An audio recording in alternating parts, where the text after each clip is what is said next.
What's going on, guys? Welcome back to my channel. Good morning, good afternoon, or good evening, depending on where in the world you're watching from. Just a little disclaimer, this video should be for mature audiences only. I may show some images that might be upsetting to some viewers. Massive trigger warning for claustrophobia. If you get claustrophobic really easily, probably not the best story for you to be listening to. So with those in mind, let's progress. So from the title, you guys can already tell what the video is about. This video is about John Jones. It's a very tragic case, super sad story. And you know, on a side note, why in the first place, I'm not knocking people that like to do extreme sports, but there's some extreme sports that you just don't really do. One of those to me is spelunking. Anything cave related. Exploring caves is like a nightmare. I'm not claustrophobic, never been claustrophobic, but there's just something that doesn't sound very appealing to me about being trapped hundreds of feet below the ground, squeezing through 6-inch high caves. And this is a case where that extreme sport was turned deadly for a man by the name of John Jones. So John Jones' initial entry of Nutty Putty Cave was on November 24, 2009, around 8 p.m. local time. It was a few days before Thanksgiving, and John, who was 26 at the time, and his brother Josh, as well as 9 other friends and family members, decided to explore Nutty Putty Cave as a bonding experience together before Thanksgiving. Now, at this point in time, John was married as well as had a 1-year-old daughter. He was also attending medical school in Virginia, and his goal was to come back home and spend some quality time with his family in Utah for the holidays.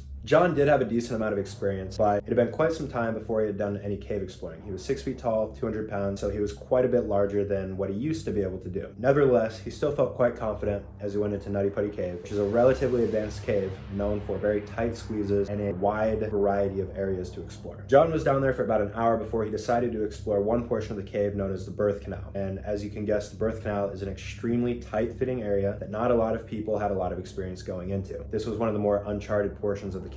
But he still went through the birth canal. The only problem was that what John thought was the birth canal was not the birth canal at all. It was an even tighter space that was a dead end that led to nowhere. He entered this mistakenly found passage headfirst, inching through, using what little room he had to push himself forward. But within a few minutes of going in there, he realized that he made a grave mistake and this passage was too tight. He had no room to wriggle backwards, so instead he decided to try to keep going forward in hopes that he would make it out to the other end, which there was not another end. Even so, he pushed forward. He exhaled all the air out of his chest and he pushed forward a few more inches in, but once he breathed back in, he was stuck for good. The space he had fit himself into was 10 inches wide and 18 inches high. Not only did it have these very small dimensions, which was only about the size of a dryer for your clothes, but it was also angled at a downwards angle, which put a lot of pressure onto his heart and really is what caused his final demise. John's brother Josh was the first person to find him. When he found him, he tried to pull his calves out. This didn't work, and John ended up actually sliding even further into the cave. At this point, he was completely trapped with his arms below his chest and he could not move at all. Josh knew that he needed help, and so did John. John was praying in the tunnel at this time, as they were both devout Mormons, and Josh rushed back to the service to get help. Josh had trapped himself 400 feet into the cave and also 100 feet below the ground. So it was going to take about an hour, regardless of how quickly Josh notified authorities, to get all supplies down there and people. The first rescue worker to arrived on the 25th of November around 12:30 a.m. and her name was Susie Mottala. John thanked her for coming and requested to get out, of course.